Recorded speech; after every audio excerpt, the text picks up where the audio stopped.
It is up, everyone. This is Captain Eon speaking, and I would like to welcome you to another opportunity for what I hope to be some edification to the body of Christ Jesus.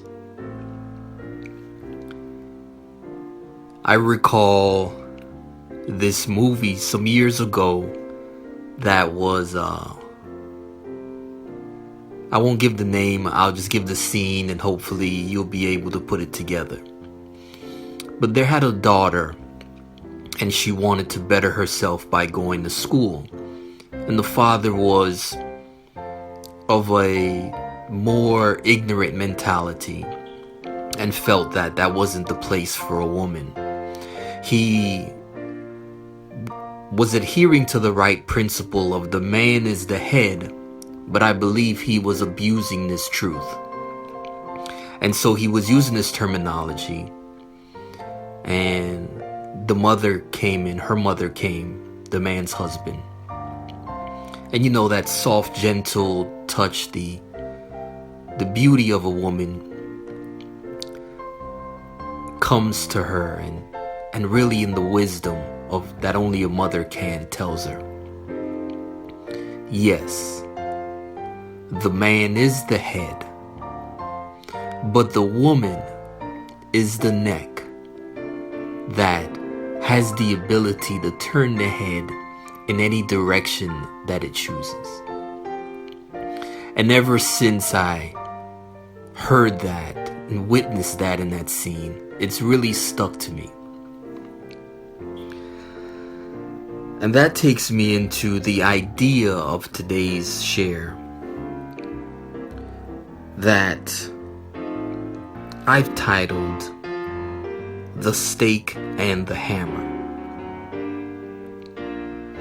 Now, again, I'm really grateful that God made woman. Personally, I would not want to live in a world where it was all just dudes.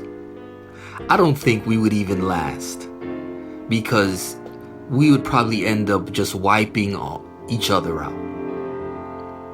But besides that, it just wouldn't be a pleasant place, in my opinion. There's just something about the beauty and the aura that God created women with that is just unmatched. Women truly are like the flowers of Homo sapiens. I can only imagine when Adam wakes up using some verbiage from chapter 5 verse 7 to find his white donkey.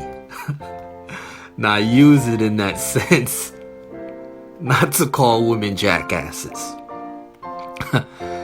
but when I heard this language being used,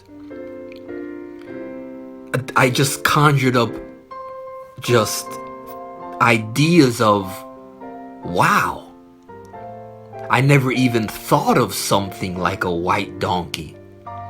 I can just imagine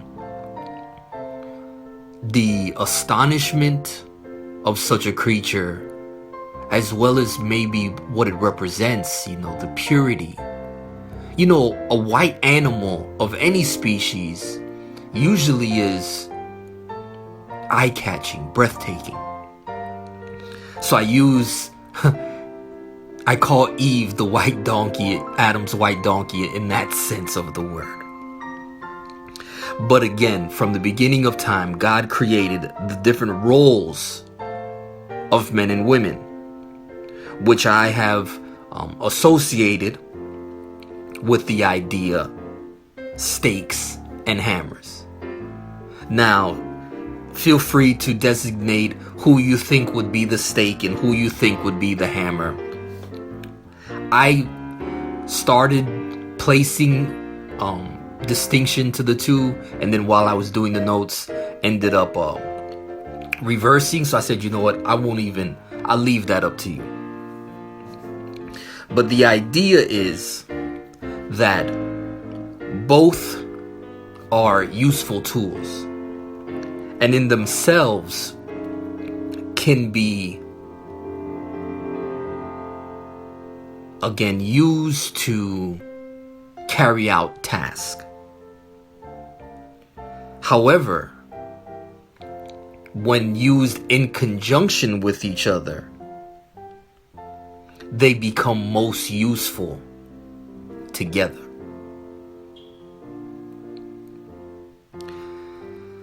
So in close, I wanted to bring it back around to, I believe, where it belongs.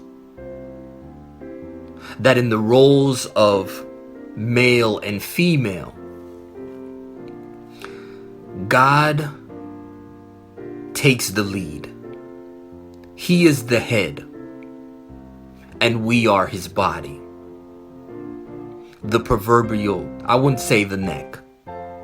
If I'm going to equate the neck, I would say the neck is a spirit.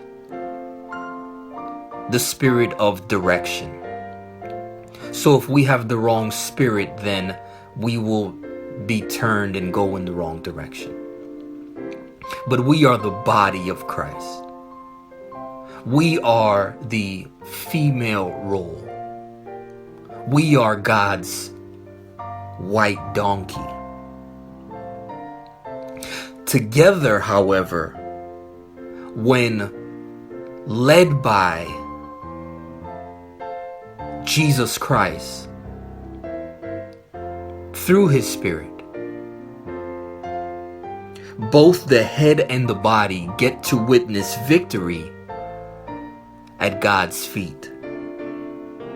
And that is a reference to chapter 5, verses 26 to 27, which can't be said better than how God puts it. So I will quote our Father. She sent her hand to the tent peg and her right hand to the workman's mallet. She struck Sisera. She crushed his head. She shattered and pierced his temple. Between her feet he sank. He fell. He lay still. Between her feet he sank. He fell. Where he sank, there he fell dead.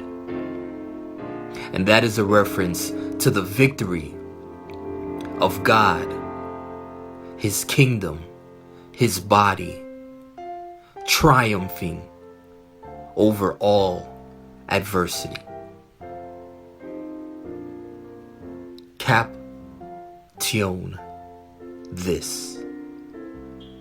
Wishing you all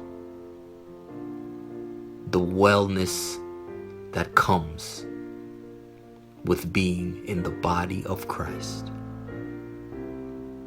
Sir.